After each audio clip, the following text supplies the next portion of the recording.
Great.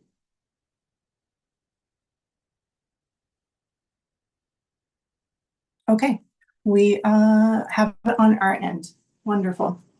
Okay, well, hello and hello. Welcome everyone for joining us here today.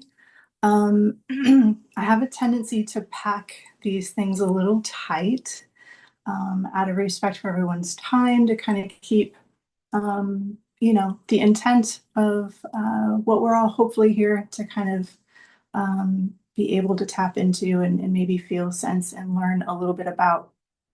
So at any time, if my pacing is moving a little fast, feel free, pop it in the chat. Hey, can we back this off a little bit? Can we slow down? Can we add some curiosity?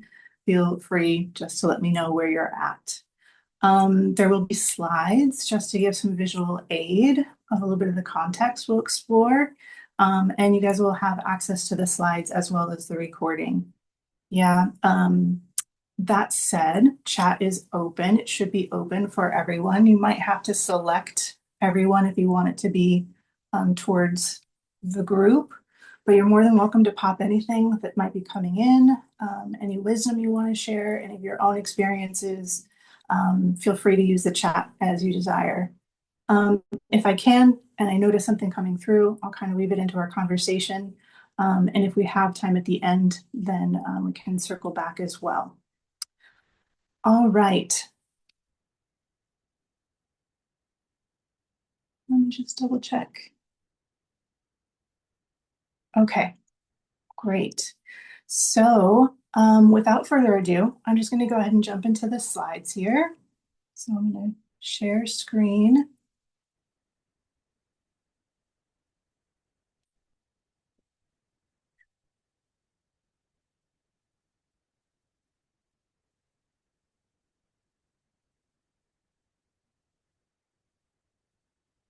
Oh, sorry guys, I had this all prepped, but looks like I left it a little too long.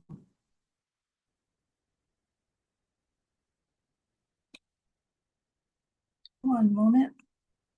Okay. Can anybody just give me an audio that they can see my screen, or if you cannot see my screen? All good. Awesome. Thank you, thank you, thank you. Yes, I'm just going to name that I'm excited to share this space with you and all the wisdom that you hold in your own bodies, your own experiences. This is just a near and dear topic that all of us as humans can have felt and lived experience with. That said, I also want to acknowledge this is going to be geared towards plant medicine communities, and relational somatics really is the human experience, right? And acknowledging just how much we might be carrying in our bodies with all that is happening. So, thank you. Thank you for being here. Thank you for being in connection. And I just want to know that I appreciate you and recognize just how much is alive. So, relational somatics, let me just say a little bit about where we're going to be going today. Is we're going to just kind of briefly talk about what is relational somatics. We're going to talk about why it's relevant, particularly in plant medicine communities. And we're going to name what's actually in a relational room. This first part might move a little bit quickly because, again, this last portion is really kind of where the juicy material is. But again, if you need me to slow down, just pop in the chat. I'm happy to do so. Then we're going to move on into what relational ruptures can look like. What are some of the shadow behaviors that can come through and what we might witness, again, just in the human experience and how that may show up in plant medicine spaces. We're going to name some foundational felt sense curiosities we can begin to bring into our body, into our landscape. And then we'll talk a bit about how we can support the process of nurturing relational repair. All right, so let's just get into what is relational somatics. Relational somatics is essentially acknowledging that the body is an inherent sense of wisdom. This is what we refer to often as a up approach, that our senses, our emotions, our dream landscape, these are all places that we can have these, experiences that are adding value and meaning to our experience, right? And that's kind of the somatic portion here of relational somatics. The relational aspect is that everything exists in an ecosystem. Everything is interdependent, right? Nothing lives in isolation. And so as we have these relationships that so many of us are cultivating with the plant kingdoms, right? Is there has this opportunity for co-regulation. And biologically, as humans, we need regulation. We are social creatures by nature.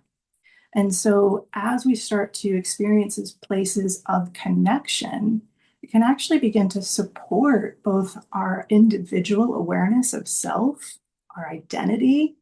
It can also actually really start to inform. I like to think of inform as embodied, right? Inform what community can look like. What is the structure? What is the scaffolding that gets to get formed when we are in co regulatory communal spaces? Relationship itself is dynamic, it's alive, it is not static or fixed. It is a living, breathing, moving, adaptable experience. And ideally, it is conditioned and supported to allow for growth, depth, and change. So, why is this really relevant, particularly in our plant medicine communities or healing communities in general? Let us briefly just consider this is just a mapping, so to speak. You don't have to buy in or believe this. This is just a way to condense this down a little bit. But what if we considered that trauma was rupture? It was a fracture in the interdependence, connectivity, co-regulatory experience. Then repair would be the healing, right?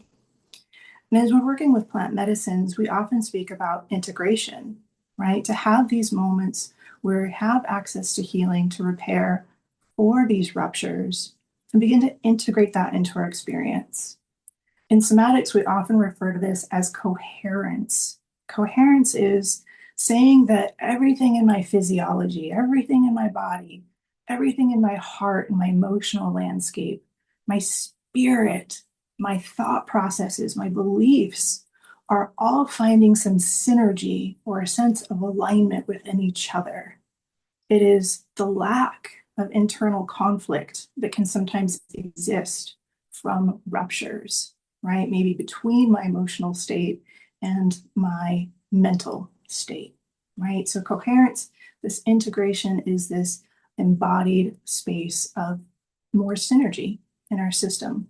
And ideally, this starts to evolve or express itself in the way that we get to be present, our sense of existence, those moments where we're just still, right? As well as our doingness, when we show up in action and show up in the way that we engage in the world.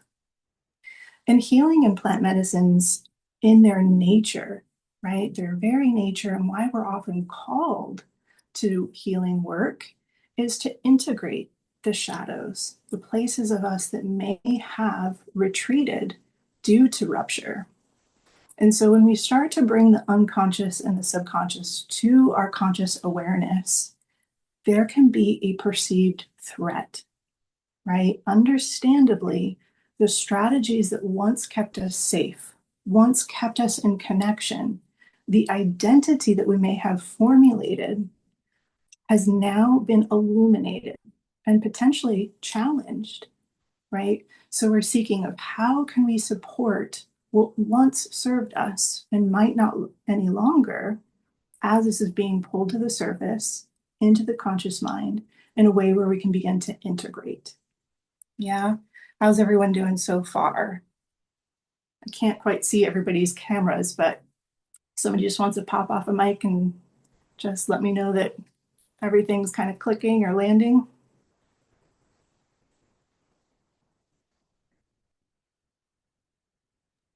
I think we're following. Thank Oh, you.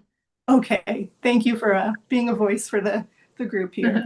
I had a moment where I was like, are they still with me? We're uh, shy. I'm a shy one too. I'm super introverted, you guys. So I fully get it. And thank you again just for that little voice of somebody here in the space with me. I appreciate it. All right. Who's in the relational room? Who's in the space? Yeah. So before we jump into this, this isn't going to be a deep dive somatic practice, but just an opportunity to bring a little bit of curiosity. I like to call these somatic curiosity check-ins. So wherever you are, in the shyness, in your own space, whatever that may look like, I'm just going to invite you to start to bring again a little bit of curiosity, a little bit of inquisition of how do I locate my sense of self? Maybe you recognize the room that you're in, the walls around. Maybe it's the air against your skin. Maybe you notice the seat against your back. Maybe you feel your feet on the floor. Just bringing that curiosity. How do I locate my sense of self? Maybe you connect to your center of gravity, your womb space. Sometimes referred as the Dantian. Maybe you check in with your heart space. Just bringing curiosity of what is my approach? What works for my body? To get curious of how do I find self? What is that like for me? And just make any mental notes or visceral felt sense of what that's like. And we're going to go ahead and move into this next piece. Who's in the relational room? So first we want to consider the individual, right? We mentioned everything lives in an ecosystem, interconnected. And within ourselves, we have what I've been referencing kind of here as, the physical, mental, emotional, spiritual. Of course, there's so much more to that experience than those words could alone describe. But we have, again, our individual internal experience of self. When we expand this out, we have our family, maybe our kids, our friends, work colleagues, hobbies, things that we connect to just in that microsystem directly outside of self.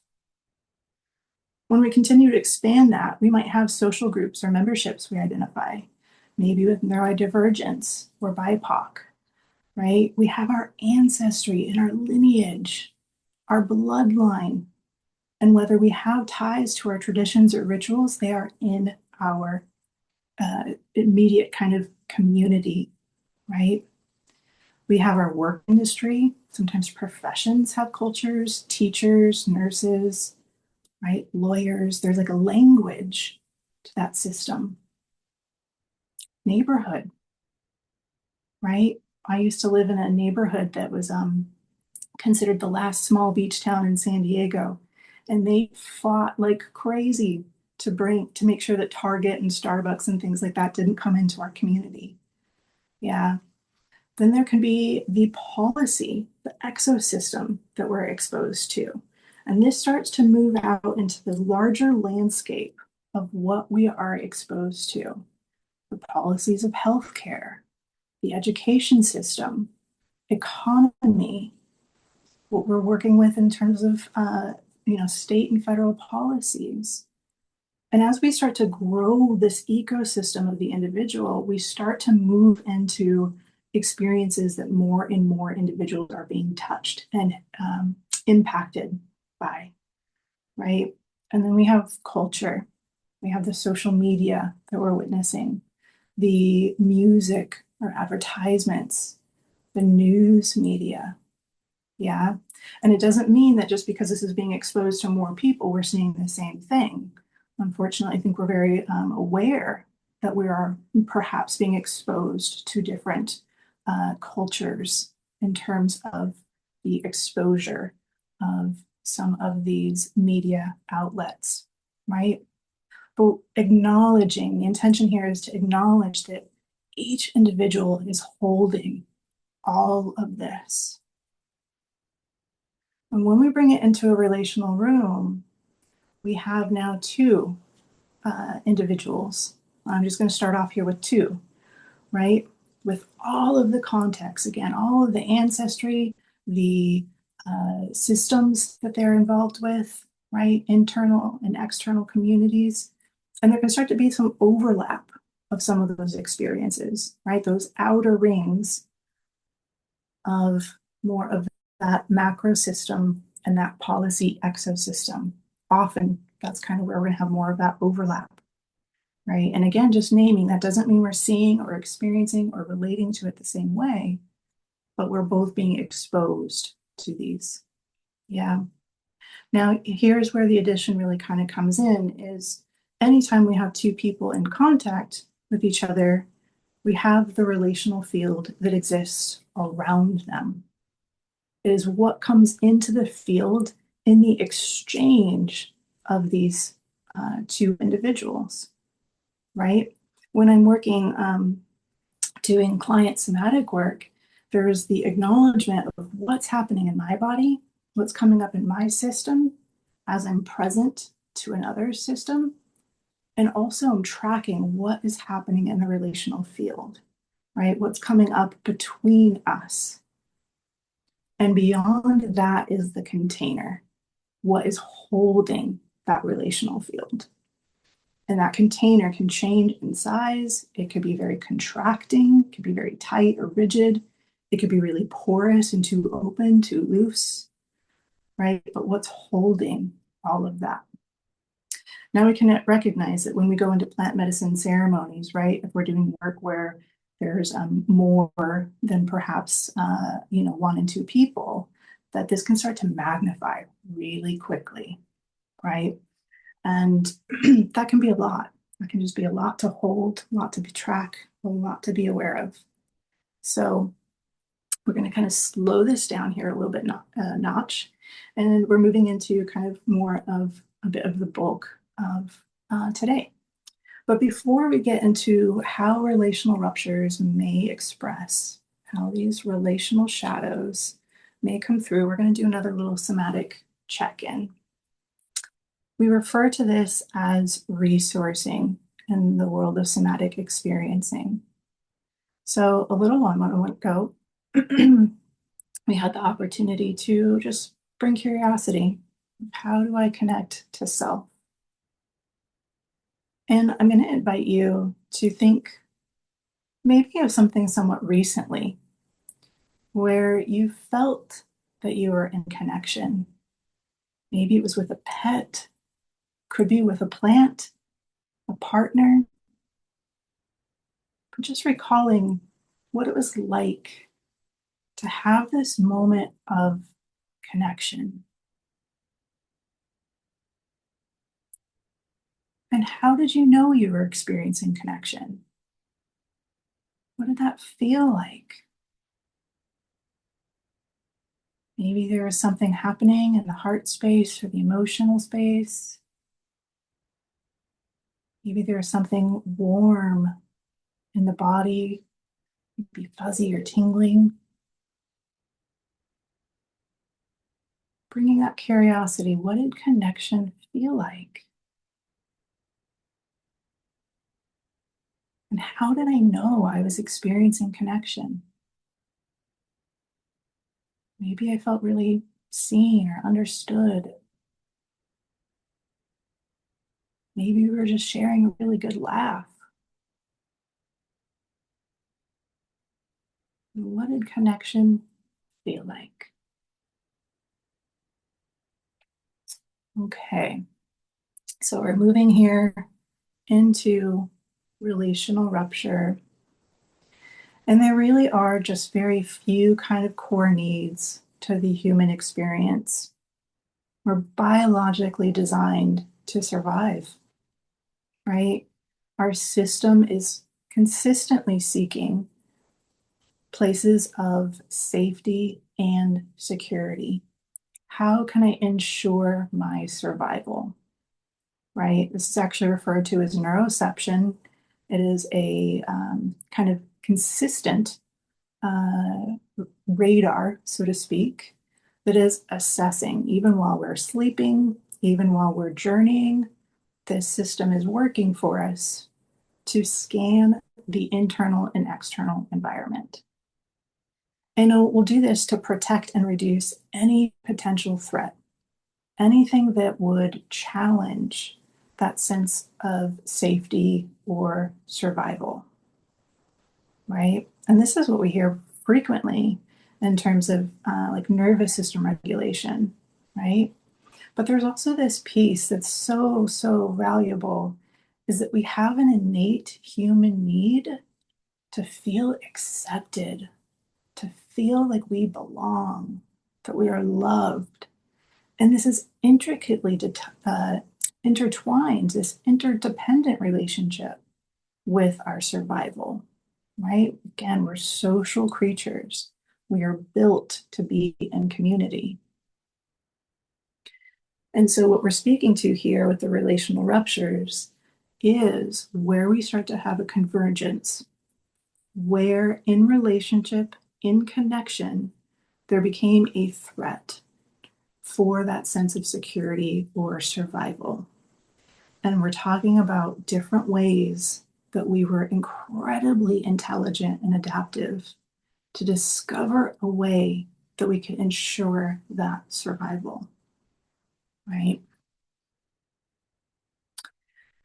So it's worth mentioning, right? We talked about the ecosystem of the individual, that there is a very necessary part of our development to support our unique sense of self, our sense of identity and boundaries, right? And this comes through these developmental years with our caretakers, right? And the adults that we're surrounded by, because we came from an experience where there was no separation.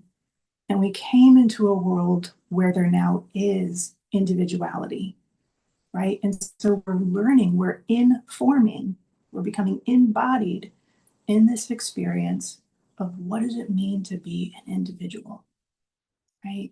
And so when we're met with attunement, containment, mirroring, and belonging, we start to really develop a healthy sense of self, a sense of identity and boundary.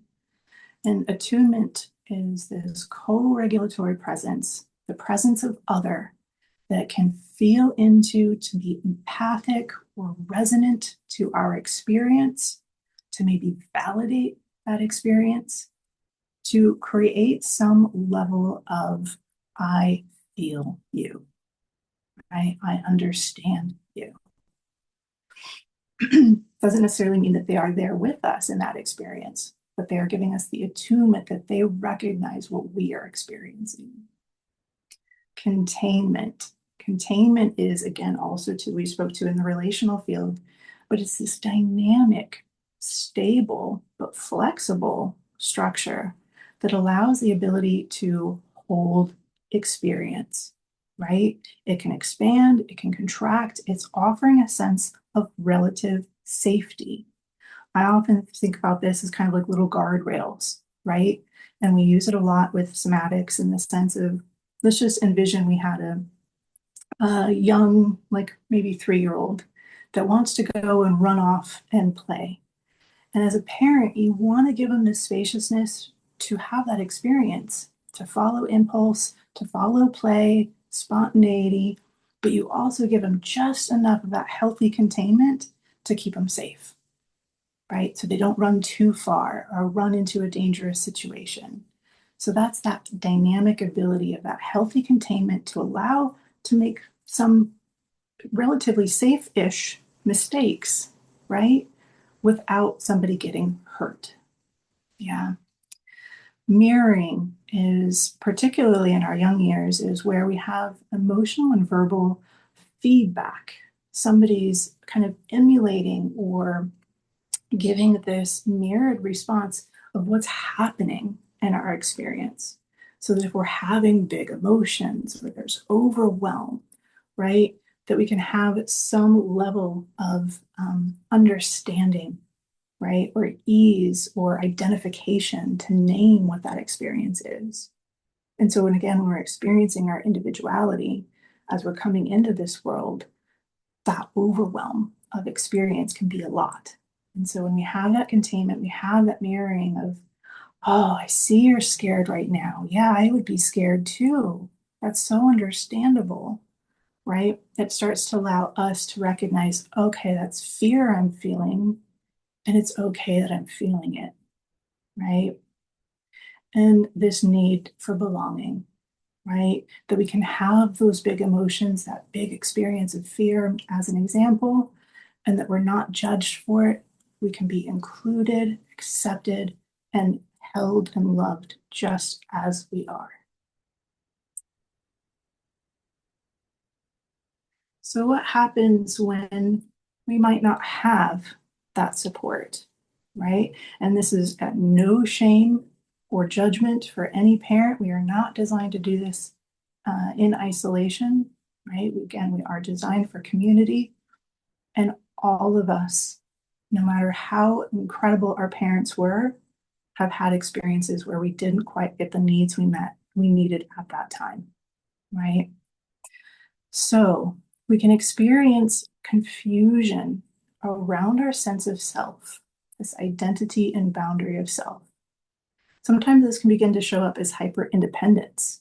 We didn't have somebody to um, perhaps contain an experience when we needed, right? And so that negligence, in a way, perhaps the lack of somebody there, began to foster that I can do it on my own, right? I don't need anybody else. I've got it. I'll handle it, right? And so there can become this lack of access to secure connection and intimacy, and it might show up as this hyper independent, very individualized person. We also can create this boundary and identity confusion to a place where there becomes codependence. When we didn't maybe, let's say, have that mirroring, then there can start to maybe have a lack of autonomy and agency. And now there's kind of this seeking for other to create some type of support system, some type of reliance that I don't know how to be with this big fear on my own. I need somebody else to be in it with me, right? We can also experience entanglement or enmeshment in boundary and identity, where all of a sudden we didn't get, again, containment, mirroring, any of these needs.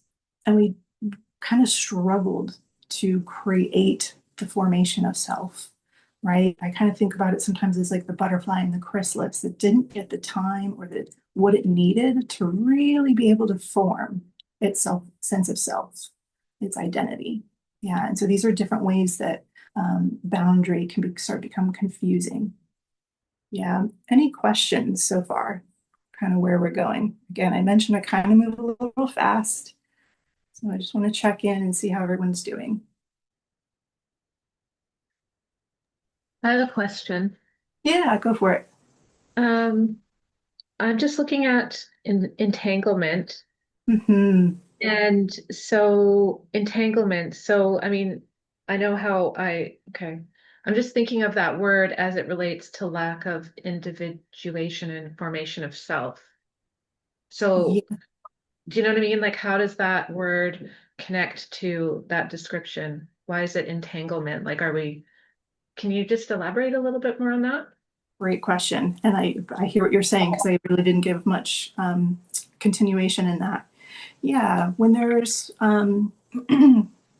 challenge in kind of individuation of self, this can look a little similar to codependence, but there is a difference.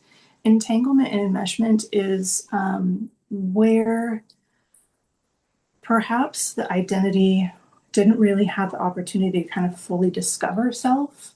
So we start to adopt other people's identity as if it is self, right? So like I'll just name, I have a lot of entanglement with my mother, right? Where it was hard for me to distinguish where she ended and where I began.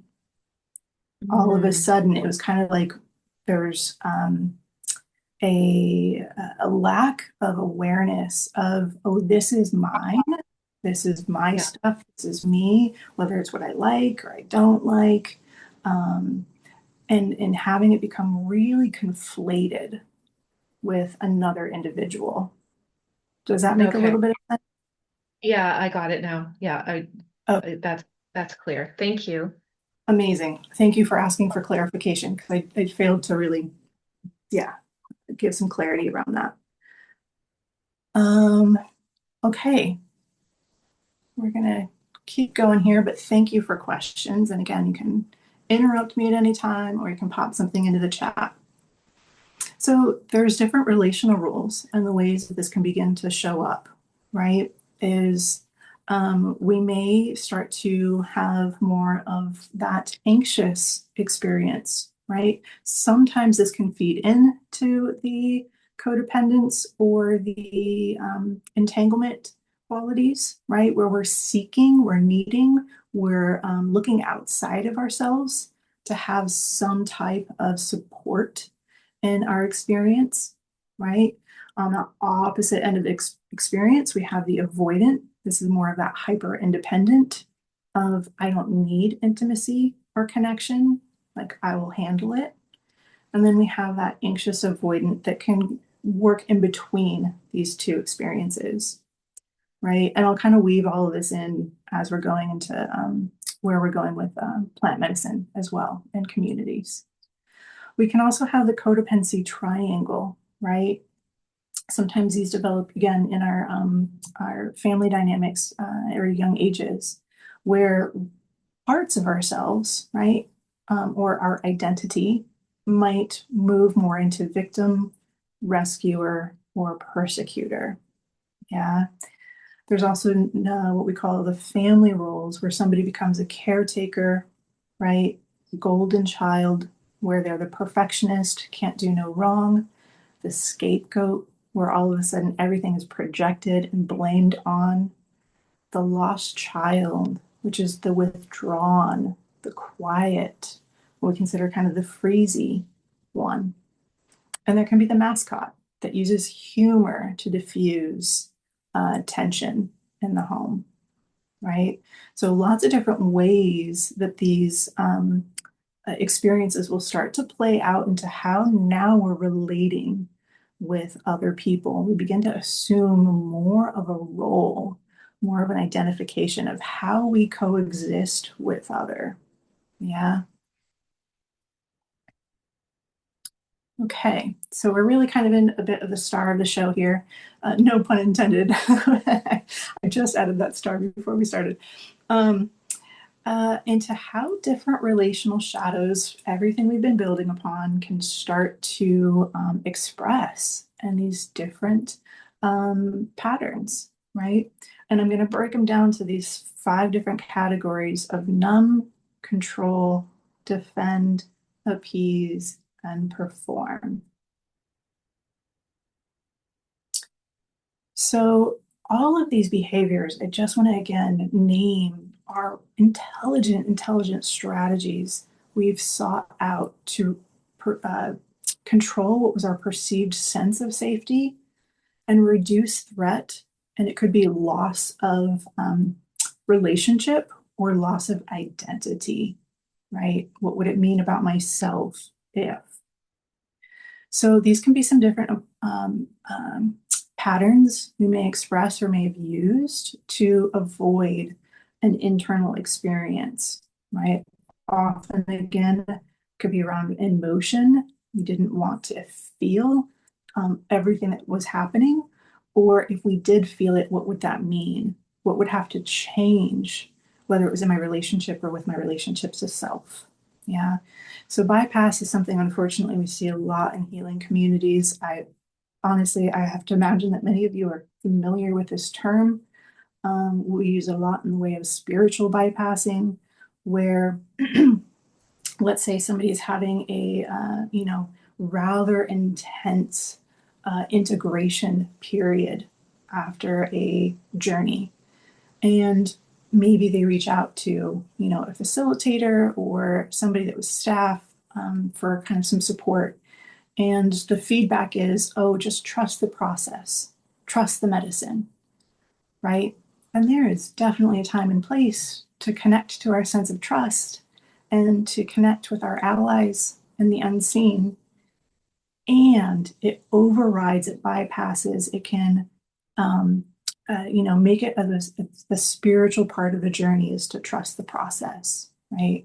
Not negating that that can't be there, but when we are overriding perhaps this dysregulation that could be in this experience, then we're not allowing what is in the space to have that space, right? We're just bypassing it.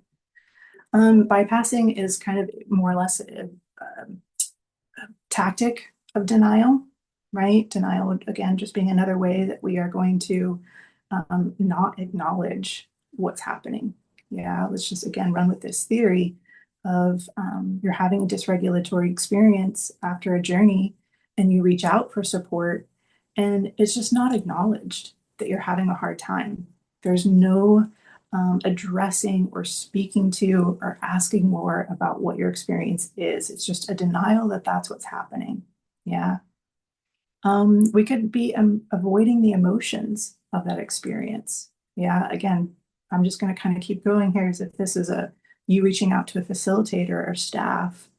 Maybe there's something in that other that has having a hard time being present to the emotions that you are experiencing. And so again, I'm using this in a relational dynamic, is that maybe somebody else is uncomfortable. They're seeking to avoid the emotions that would come up maybe within them of what would happen, what would it mean about me as a facilitator if this is this person's experience, right? It's another form of emotional suppression, but emotional suppression might take it a little bit different in the sense of where now maybe they're giving you tools or support or kind of tactics to deny, to override, to distract in a way from the emotion. It's all an avoidance tactic. It's just kind of pushing it further down. Yeah. We can withhold as a place of avoidance. Yeah. To maybe not want to more or less be party to an experience that's coming up. So we will withhold, again, just running here with this opportunity of, let's just say you're having that overwhelm in the integration process. You reach out to a facilitator and now you can't get a hold of them. They're withholding communication and there's just absence, right? Also, that could look like a silent treatment. Yeah. So there's different ways that we can withhold connection, communication, presence, attunement to numb anything that could come up from the addressing what's happening in that experience. Okay. So we have two different grouping here on the same page. I'm going to slow it down just a little bit. We have control, controlling somebody else's reality. Again, we're reducing threat. What would it mean if we had space, permission for this to exist, right? We can manipulate somebody's reality and twist it from what the actual experience was, right? We can gaslight the reality to a place where we are suggesting that that's not what happened at all. That this is what you experienced in the medicine space. I don't know what you're talking about. I didn't see that happen. That's not your actual experience. Yeah, we can, I'm jumping here across, but we can deflect. Yeah, in the sense where, let's just say something did happen in this space, in a medicinal space, and the next day it's brought again to a facilitator. Rather than gaslighting the experience and saying that's, not what happened at all, denying, making you question your experience, they just deflect and they orient your attention to something else entirely. Well, yeah, but did you notice this that night? Right? And so they take it a different direction. Withholding can also occur as a means of control, right? Again, communication could be a way that this might show up. Projection is really common in plant medicine spaces, right? Where we take what is our experience and we project it, we put it onto somebody else's experience, right? In the sense of maybe uh, maybe I felt dismissed by the communication between me and somebody else in the middle of a plant medicine, kind of weekend, so to speak. And in that sense of dismissed, we've now projected, perhaps my parent used to dismiss me all the time. And so they've become the parent in the situation, and we've projected that old pattern onto someone else, right? Capitalizing would be taking advantage of. Yeah.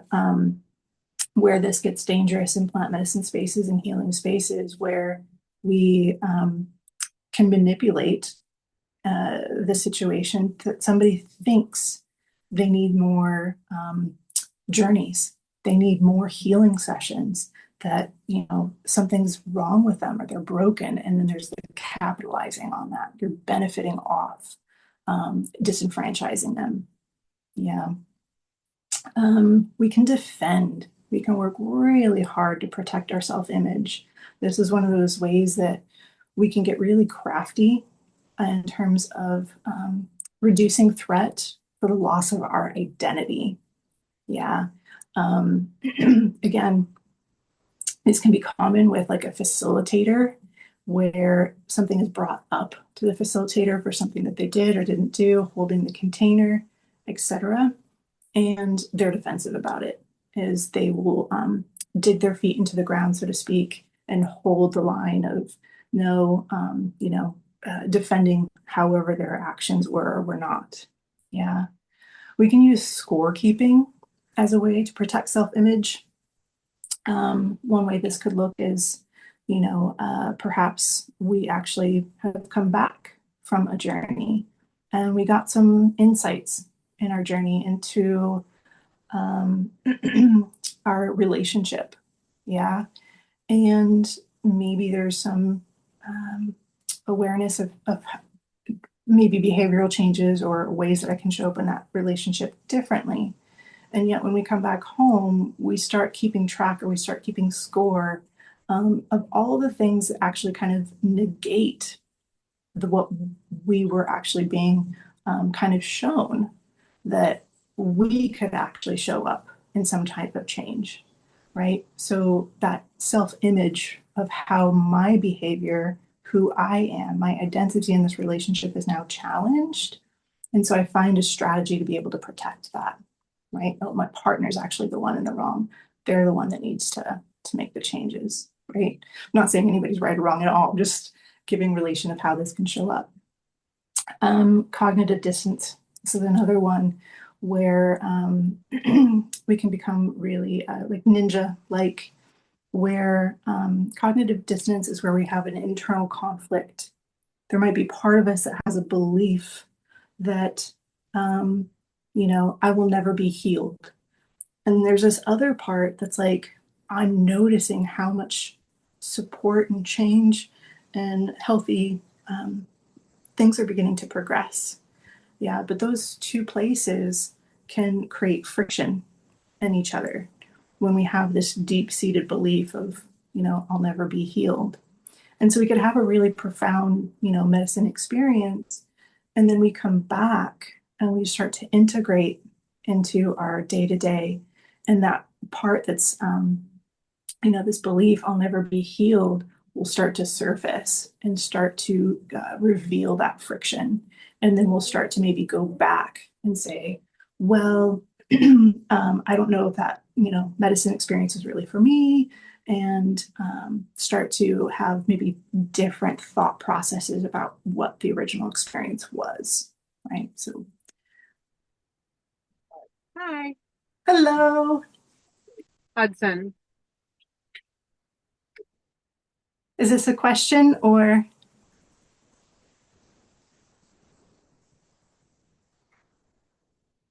Okay, just interrupt me if you have something there. Again, I know this is where it's the bulk of kind of where we're discussing, and there's a lot here, but this is our last one. Do interrupt me if you have questions. So we can find strategies to appease, to preserve a relationship at the cost of self. This is another one that we can see very frequently in healing communities. Is the people pleasing, right? To kind of go out of our way to make sure that someone else feels comfortable, their needs are being met, um, even a bit of sometimes protecting our own self image, right? Of I'm the nice one. I'm going to be overly nice to be seen or perceived in that way, but also because this relationship's really valuable to me. It helps me feel safe, secure, needed, right? We use people pleasing a lot as a means to avoid conflict, right? If I didn't say yes to this person, if I didn't show up and volunteer to help, set up the ceremonial space, what would happen? How would that change my relationship with them? Would there be conflict? Yeah, we can enable. Again, another really common one is where in healing spaces is will play into um, people's challenges. Yeah, and to enable them to continue to feel like they need help, they need support. So this is granted it can come exist at experience, but often can come from the power dynamic, right? So the facilitator or healer, so to speak. Trauma bonding, right? If we met somebody in ceremony and there was this really intense connection and we bonded over what we were processing, and then you get home and you start to integrate that experience, but maybe the person you bonded with is still really in it, right?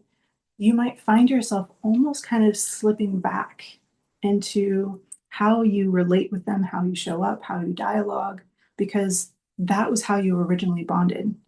And what would it mean for maybe this relationship that was actually really quite special if now I start to show up in more of my integrated self, right? Last is perform. So, people pleaser could actually also fall into here as well, but it's this strategy that what's kept me safe is how I show up, right? So if I'm perfect, if I make no mistakes, nobody will see me. Uh, I will be under the radar. Lots of different ways this it could be, providing safety. I know this is something I work with in the plant medicine space frequently.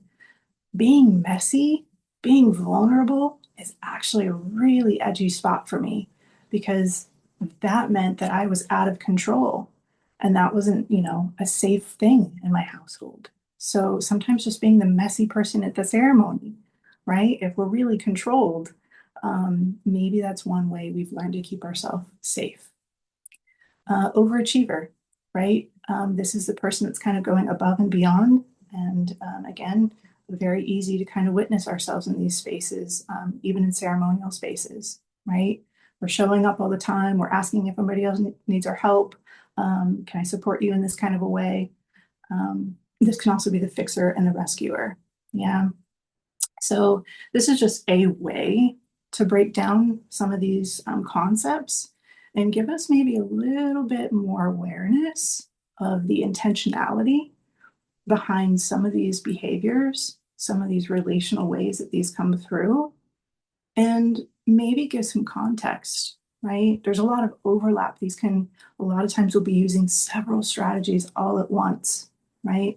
But if we can trace them back, and, often this is just working with ourselves first, and we just begin to get curious, where is this coming from?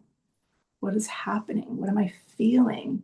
Then it actually starts to allow us to name and identify and navigate with a little more ease. Yeah, and this is something we work with in somatics frequently is notice what you are experiencing in body and emotions and mind, thoughts, beliefs. Then we name. It's actually a really important part of the process is to just give it name, right? We're identifying, not to label, not to be a fixed, unchangeable thing, but because it's a lot easier to navigate something that we can understand or give language to.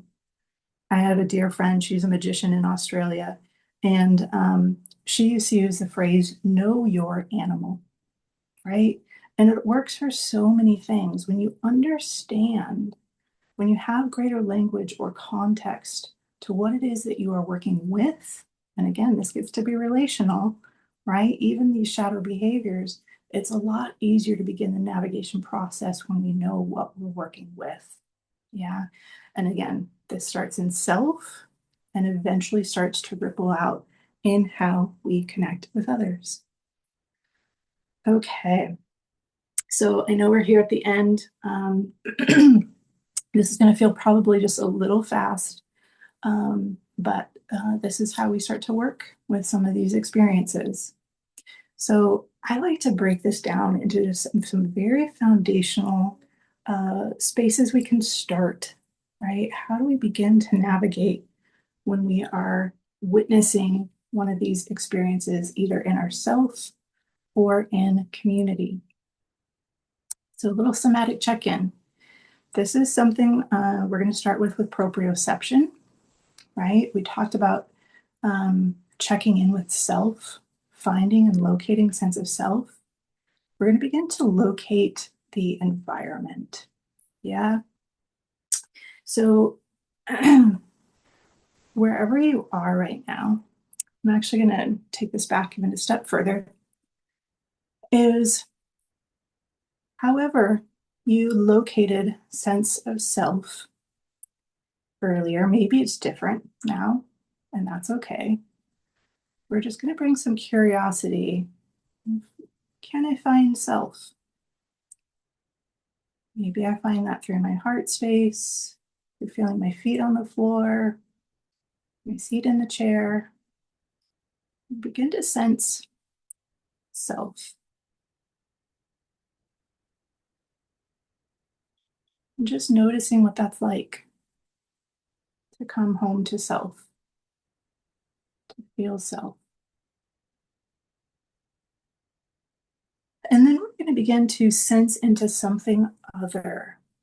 You might have a pet in your room. You might have a partner in another room in the house.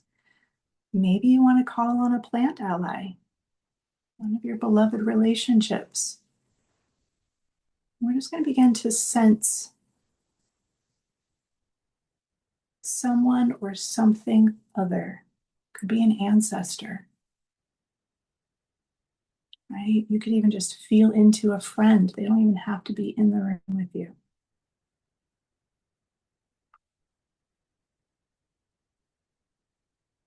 And once you have them in your relational field and sense them, we're going to begin to clarify kind of the edges. And can you feel the relational field? What does that feel like? The continuity between you and other.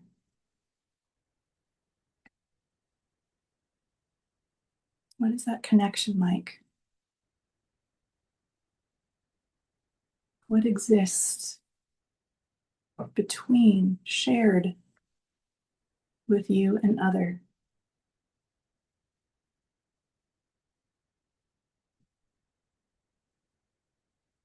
And now I'm going to invite some curiosity around the container. What holds that relational field? What holds and supports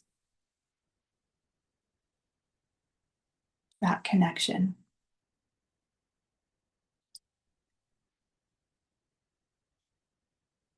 And can you sense?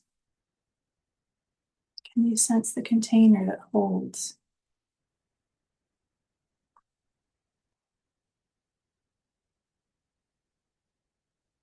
Can you give it language, adjectives? What does that feel like?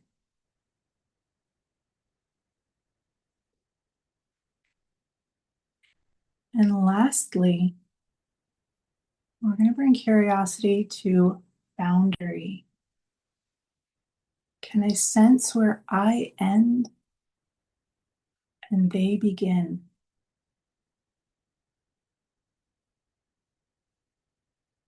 Can I sense my own personal edges?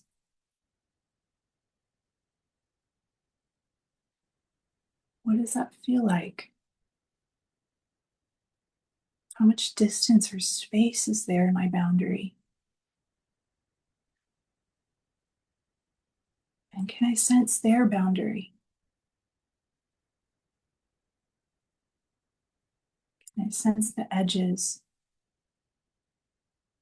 of their boundary?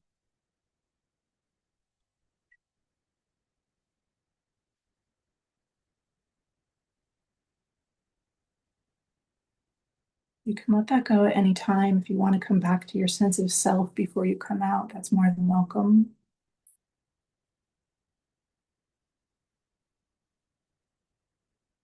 We just have a couple more slides here and we will come to a close. So these are some felt sense curiosities, similar to how we've explored, that can be really valuable when we are in relationship, right? And we're not going to go into any of these in this moment, but I wanted them here.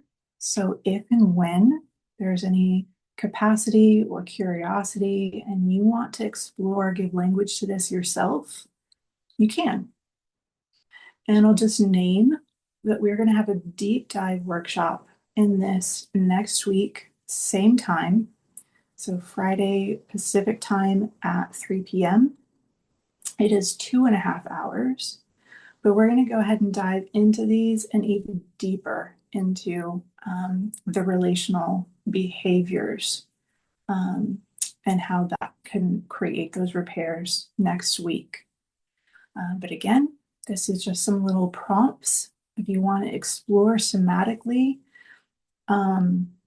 contextually, just to give some language, to know what our yes is in plant medicine spaces, right? To have some language, some felt experience of what my yes is, what my no is, and when I'm a little unclear, right? That can be really valuable information when we're outside of medicine and in shared community spaces, really anytime, but definitely as well when we're working with medicine, right? Beginning to get curious about what appropriate containment feels like for you. What does inappropriate containment feel like for you? Is it too rigid, too constricting? Is it really wide open and porous, right? And again, how this can be valuable in healing spaces. Bringing a sense of awareness of what the felt experience is like for feeling supported and feeling safe. I'm going a little bit over on time here, you guys. Anybody that needs to take off, by all means, I'm more than understand. I'm sorry we're running a little bit over, but this will be recorded. So again, we're really right here at the end, but just naming, understand if you need to leave, and you can watch the rest another time if you so choose. But having the somatic awareness, the felt sense awareness of what it feels like to be supported, to experience safety, And what supports me to have that experience? What do I need that allows me to feel that way? What's valuable to my experience so I can have access to that? And then exploring, what does it feel like to be truly included, to be accepted into the fold, to feel like I belong, to feel loved. And bringing that same curiosity, what is the somatic body experience of that? That could be emotion, could be sensation, right? We're just giving that language, we're naming. And when we name, it's easier to identify when it is or is not happening. Okay, last, I believe, last little place here. So, safety and support to begin the relational repair process. Again, these are just some slides with some context you can digest in your own time or place, and we will dive deeper next week. Begin just to get curious. Notice when there's moments where you're feeling withdrawn, maybe flat, emotionally flat. Notice when you're actually not fine, right? If there's frustration, you're feeling misunderstood, you feel like you're apologizing for what's happening, what you're feeling. If there's silence in the relational space, that's really uncomfortable, right? When there's simultaneous anger and withdrawal, right? Misattunement, not feeling seen or heard, or disconnection. Just getting curious when we start to notice this, either in ourselves or with other, right? And can we witness when this is happening and just bring a pause of curiosity?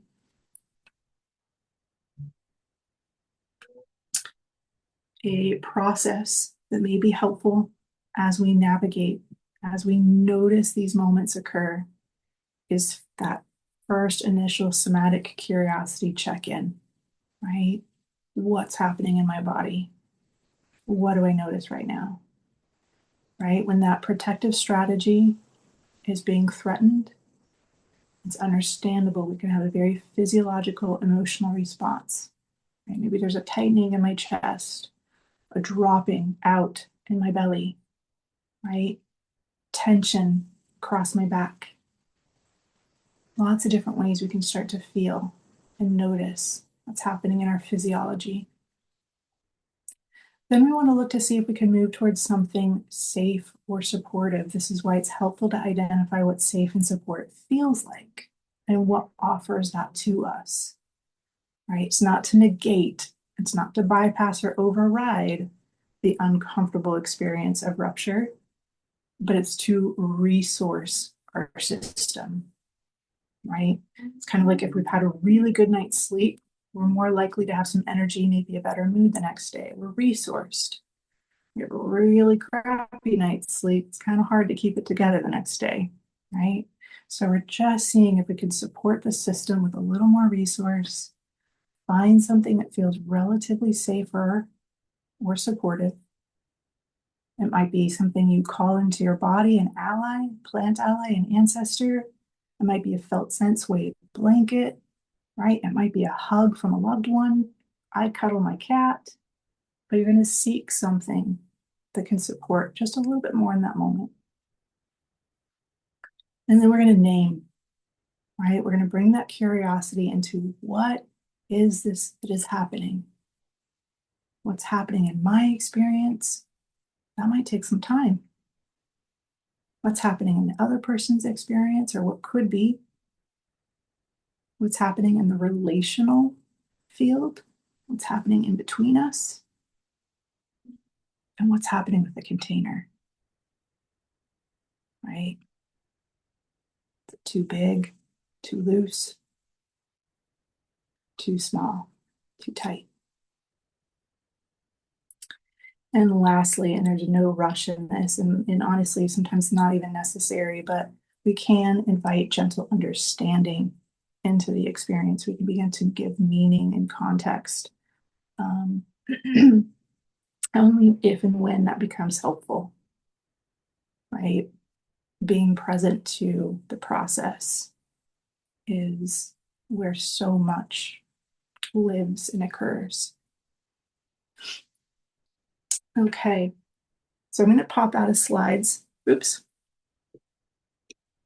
Um, and again, acknowledging that we are over on time. So if again anyone needs to jump out, by all means, but that is the end of our visual aid there. Let me, there we go. Okay. Any questions, thoughts for those that would like to stay and hang out here for just a moment? And want to share or contribute into this space. I always love to hear your voices, and I actually now get to see all of you beautiful faces on uh, screen here. So uh, I'll open the chat, just see what else is going on in here. Ah, yes, thank you. I don't know why chat wasn't coming through when I was on the screen, so I apologize about that. Belize, am I saying it correctly? Yes, okay, lovely. There will, you know what, I'll just double check and make sure that the link for next week's workshop goes out with the email, with the recording and the slides from today. Yeah. I know the recordings don't show the slide deck. You guys just see me sitting here talking, which sometimes isn't always so helpful. So make sure you guys get the slides and you guys can see everything kind of written out in writing, and that the link for next week's workshop will be included. Yes. Awesome. And I just wanted to say thank you very much for a very beautiful and informative presentation. You've really piqued my interest. Thank you. I'm happy to hear that. Thank you. I'm glad there's something that landed in some resonance. There's a lot here. There is a lot here. So I hope I didn't lay too much or overwhelm anyone. And just kind of, yeah, give a little bit of some curiosity of how and where this can show in our experiences. Any other questions, curiosities? Go for it, Crystal. Hello, and thank you for your presentation, and hi, everybody. Yeah, I love this work.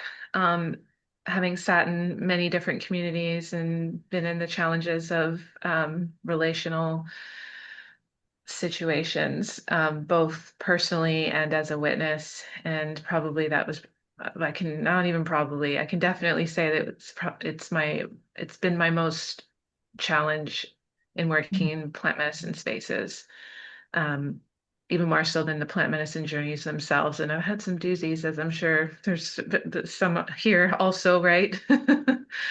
um, but something that comes to mind in terms of how we come together in plant medicine spaces, and we all bring our nervous system, our experiences, and so on and so forth. So our perceptual reality is essentially filtered through our insides, right? And that as plant medicine being so somatic, and everything's so everything's intensified. And I'm trying to form my question here, so I'm just it's gonna You're come. all good. Take your Okay. time. Yeah. I think about, okay, let me see. I think about, here we are, we're in community, right? And we're all have had a lifetime full of experiences and challenges, and I love how you expanded beyond that container into like the various groups and whatnot. So whether it's cultural or work or like just differences and so on and so forth. So essentially it's like unavoidable, to come into like some level of contrast, right? And in my experience, it's been a lot of contrast, like not necessarily just me, but watching and how that karma unravels and whatnot. And so I think quite a bit about like if it's, when I'm supporting people and myself included, right? Like being really conscious of like my feelings and shadows and things like that is like that's a lot of energy. Like it's a lot of energy, right? And so I guess my question would be, and this is probably answered in the rest of your program, is what, if there's anything that comes to mind at the forefront and I'm sure there's lots, but one thing uh, that really can facilitate us to be within our center and Mm. like what it would look like to um like sense into safe space. Like what is your if there's a tagline of some kind that you can maybe does that make sense? It it totally does. And if I, Okay, for any reason, kind of miss the mark here, Crystal, just ask me for or redirect me and clarify. Yeah. sure. So what I'm kind of hearing is how can we support that connection to self and to center and really kind of continuously kind of inform that sense of safety and support in the individual and the container a bit. Yeah, and for ourselves as well as others as well, because I do support people in Yeah. these experiences as well. So, and I think, I mean, to me, it starts with ourselves, right? Like really like being the conscious carrier of the centered, because you can't pretend. Yeah. So well said. So well said. Mhm. Um, there is some truth that our nervous systems will regulate towards the most regulated nervous system in the room, Yeah. right?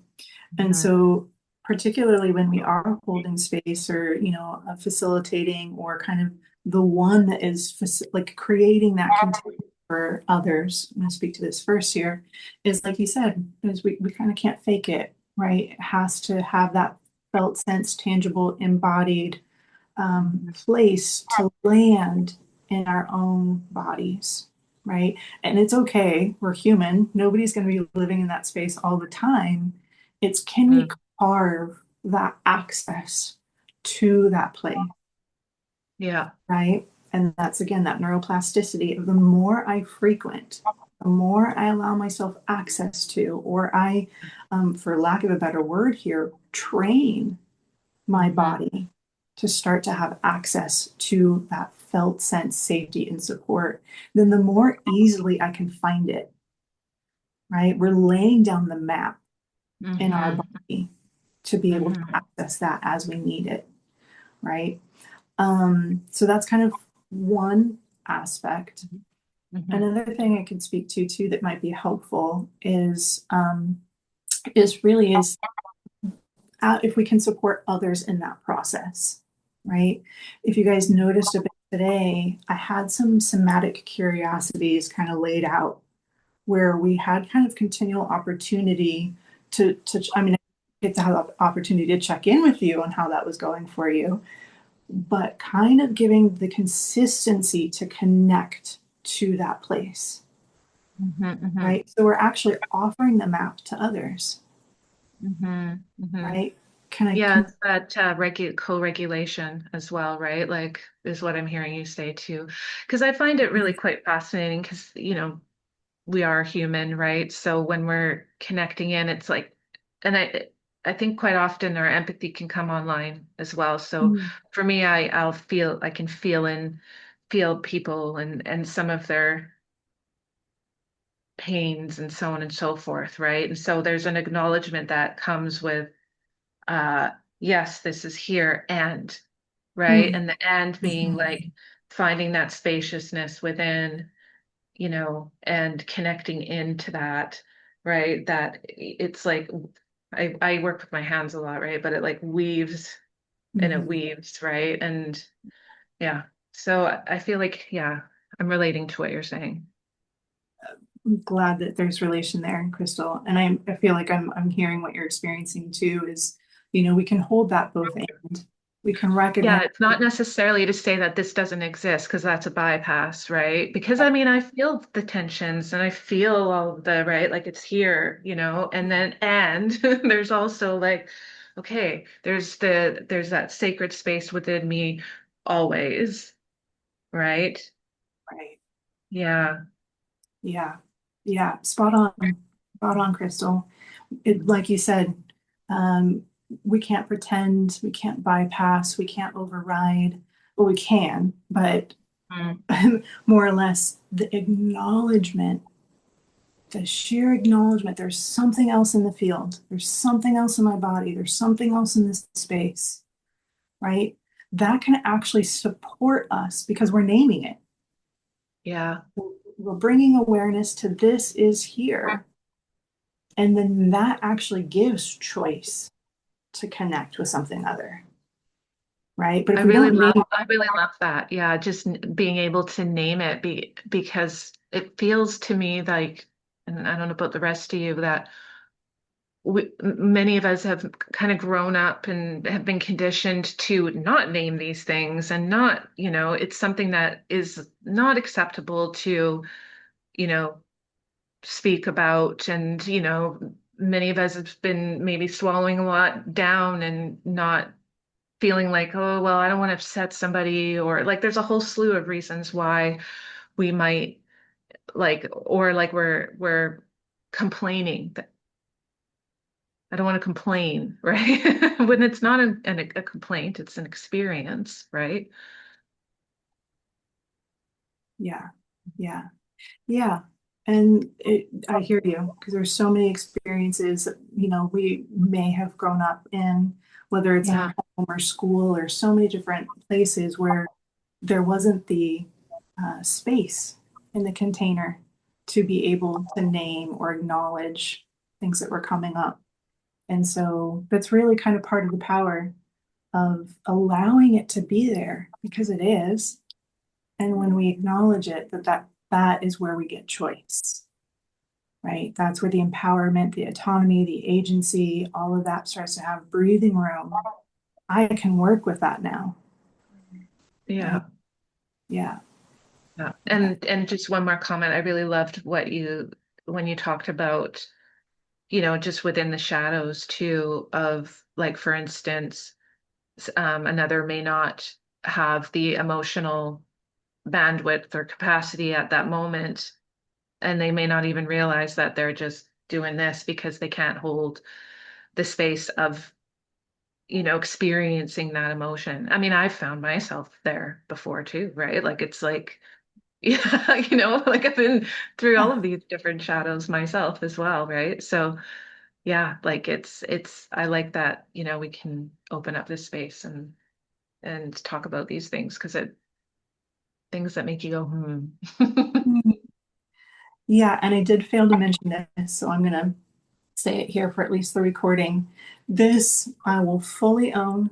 This is my own personal way of relating and belief around everything in terms of these kind of shadow behaviors is one, I've witnessed these in myself, right? I am fallible. I am just as, I'm not immune to any of them.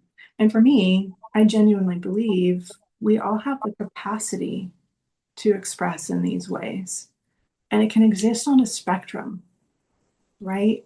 There can be the really subtle experiences of these expressions in us, and there can be the really loud, voluminous, very explicit experiences of them. And it's just a continuum, right? And so we all have, again, I'll own it for myself in terms of this is how I subscribe, is that we all have the capacity for it. It's do we have the capacity to bring the awareness to the experience and start to get curious about the who and where am I in that, right? Yeah, so for me, there's no shame on any of these shadow behaviors. Part of my intention today in naming everything we're exposed to in all those different layers, and just the innate human need, right? For survival, for belonging. When we don't have those basic needs met, it's so understandable that we can express in these ways.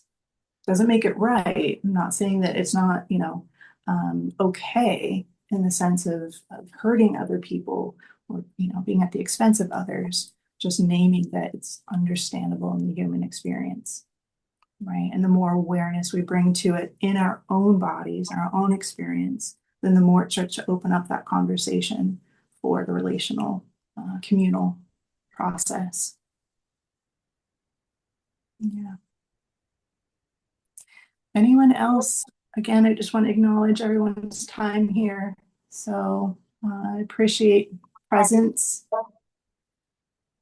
And yeah, any other thoughts, comments, wisdom, curiosities?